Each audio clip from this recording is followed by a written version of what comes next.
Hi everyone and welcome to Rosie's Dessert Spot. In this video I'll be demonstrating how I created 4 engagement cakes for one of my best friend's cake tasting. With that said, let's jump in and decorate our first cake. This first cake is a white on white drip cake. I am obsessed with this look. I absolutely love the elegance the white on white gives. And I've got a 4-inch cake, attaching it to a 6-inch cake board with a little bit of buttercream frosting. For this buttercream frosting, see the eye icon somewhere around here for the recipe or the description box below. This particular frosting is super white because it is a shortening based buttercream. If you like the hybrid buttercream and you're not too fast on the slightly yellowish tinge, you can check out the hybrid frosting instead.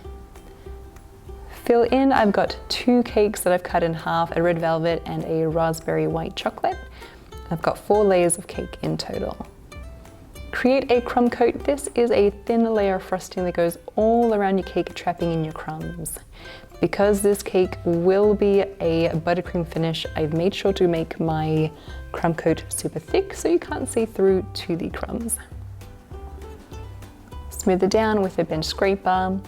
Fill in any pockets as you go and then continue to smooth down. If you don't have a frosting scraper, use something with a really straight edge, like, I kid you not, a ruler. Otherwise, I do sell frosting scrapers on my website, which will be linked in the description box below. Once it's nice and smooth, bring that lip of frosting at the top to the center and refrigerate for about 20 minutes or so, or an hour if you can.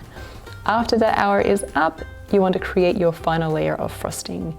This is a much thicker layer that goes over your whole cake and will make the final look of your cake. You could color this if you wanted to with some gel color, but as I said, I've left mine white for the white on white look. Fill in pockets as you go and smooth it all down.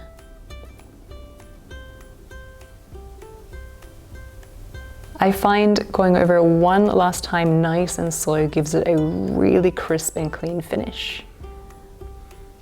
Gently bring that lip of frosting to the center and our cake is ready to drip over. For the chocolate drip, I have some chocolate, which is 3 parts chocolate and 1 part cream, melted it in the microwave. And then I added in a white gel food color. You may have questions about this coloring. So normally I use white icing by Wilton. However, Americolor has come out with a nice one. I think it's called whitening gel. Both of these will work really well in your chocolate ganache. Mix it through till it's completely colored in your ganache. And then pop it into a piping bag to drip over your cake. I like to start in the very middle of my cake, creating a nice big puddle.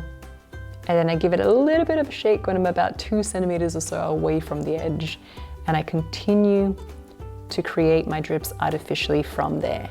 So there is a little bit of space in between the end of the cake and that puddle. This just creates a much nice looking drip that starts at the very top edge of your cake. Set it in the fridge completely before you add on any decorations, and I've applied my flowers here with a little bit of buttercream. These flowers I bought from a $2 store, so they're definitely fake. If you wanted to use real flowers, you totally can. Just make sure that the stem is wrapped in plastic wrap so it's food safe before it goes on the cake.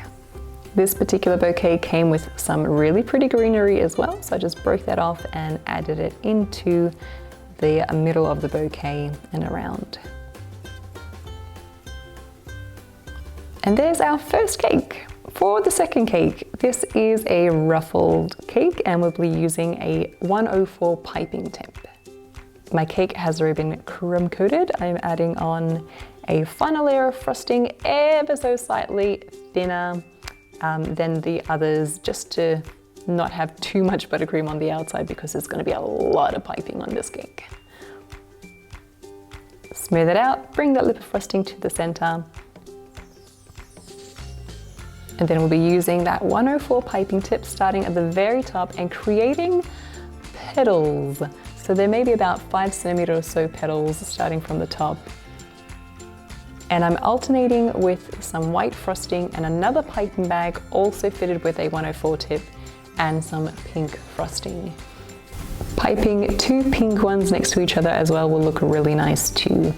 At the very base, I touch the piping tip to the cake board and close it all off, and then adding on those flowers again with a little bit of buttercream.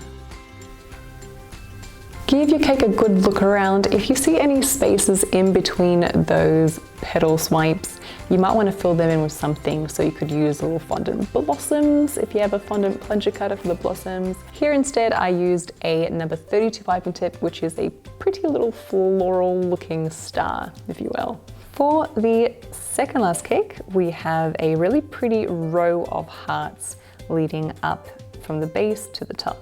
Same as last time, we're creating that final layer of frosting, filling in and smoothing out.